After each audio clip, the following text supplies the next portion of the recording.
kenapa gaji seseorang itu bisa berbeda-beda, padahal job mereka sama, pekerjaan mereka sama. Atau kenapa ada juga yang dapat bonus, tunjangan, atau bahkan fasilitas yang lebih keren dari tempat kerja. Nah, sebelum kita masuk ke materi, saya akan menjelaskan apa itu kompensasi terlebih dahulu. Kompensasi merupakan salah satu faktor yang mempengaruhi keputusan karyawan untuk bergabung, bertahan, dan berkinerja baik dalam suatu organisasi. Kompensasi dapat berupa gaji, tunjangan, bonus, dan benefit lainnya yang diberikan kepada karyawan sebagai penghargaan atas kerja mereka. Yang selanjutnya ada tujuan dari kompensasi.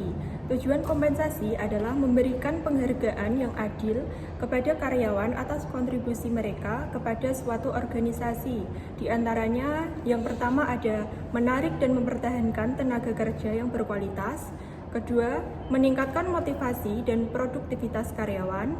Yang ketiga, menciptakan keadilan dan kepuasan kerja.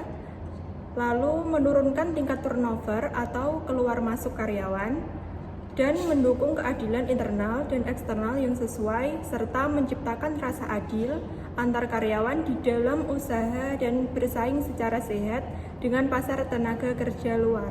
Jenis-jenis kompensasi yaitu ada dua, yaitu kompensasi langsung dan tidak langsung. Kompensasi langsung terdiri dari gaji, bonus, intensif, tunjangan jabatan, tunjangan transportasi, tunjangan kesehatan, tunjangan pensiun, dan masih banyak tunjangan lainnya. Jenis kompensasi yang tidak langsung yaitu terdiri dari asuransi kesehatan, cuti tahunan atau liburan, program kesejahteraan karyawan, karir, keseimbangan kerja hidup, dan pengakuan dan penghargaan. Yang kesatu, asuransi kesehatan, yaitu salah satunya seperti BPJS untuk mengatasi seperti sakit pada karyawan. Yang kedua, cuti bersama.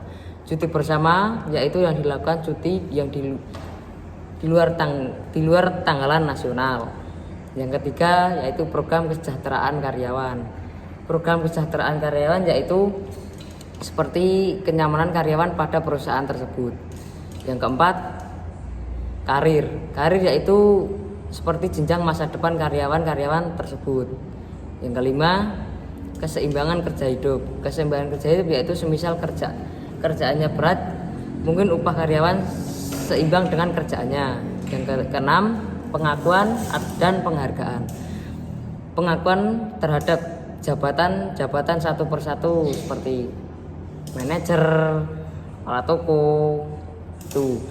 dan penghargaan yaitu memberikan penghargaan terhadap suatu karyawan yang kerjanya di atas rata-rata.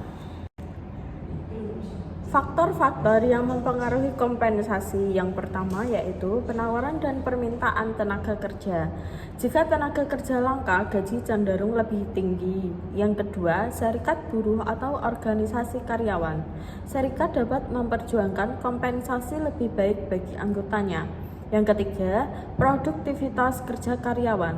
Semakin tinggi produktivitas, biasanya kompensasi juga lebih tinggi.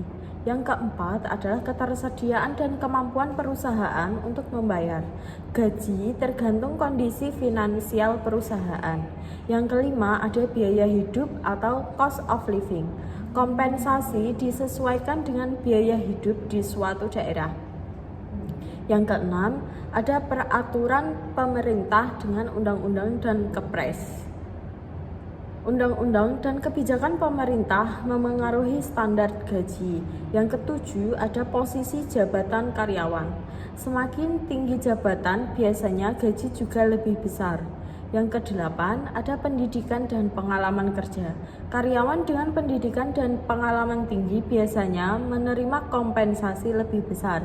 Yang kesembilan, ada kondisi perekonomian nasional.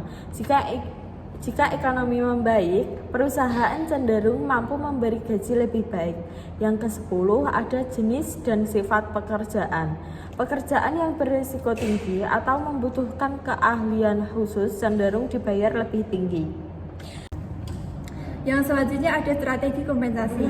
Strategi kompensasi terdiri menjadi 5 bagian. Yang pertama ada keadilan internal dan eksternal. Kompensasi harus adil antara karyawan di dalam organisasi internal dan dibandingkan dengan organisasi lain di industri yang sama atau eksternal. Ini penting agar tidak menimbulkan kecemburuan atau ketidakpuasan. Lalu yang kedua ada transparansi dan konsistensi. Proses penentuan kompensasi harus terbuka, jelas, dan ditetapkan secara konsisten kepada semua karyawan. Hal ini membangun kepercayaan dan meminimalisir konflik.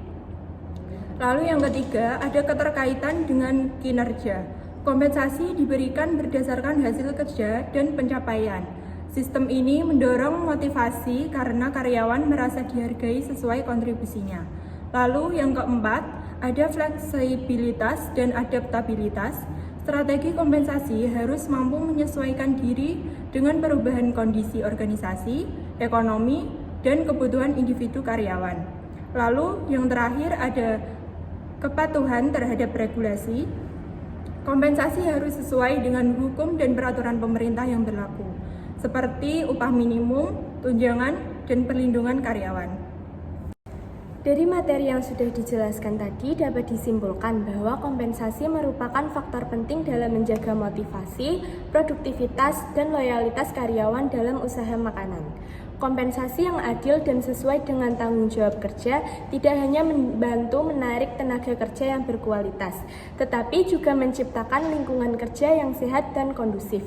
Pemberian kompensasi harus disesuaikan dengan kemampuan finansial usaha agar tetap seimbang antara biaya operasional dan keuntungan. Evaluasi dan penyesuaian secara berkala diperlukan agar sistem kompensasi tetap relevan dan efektif.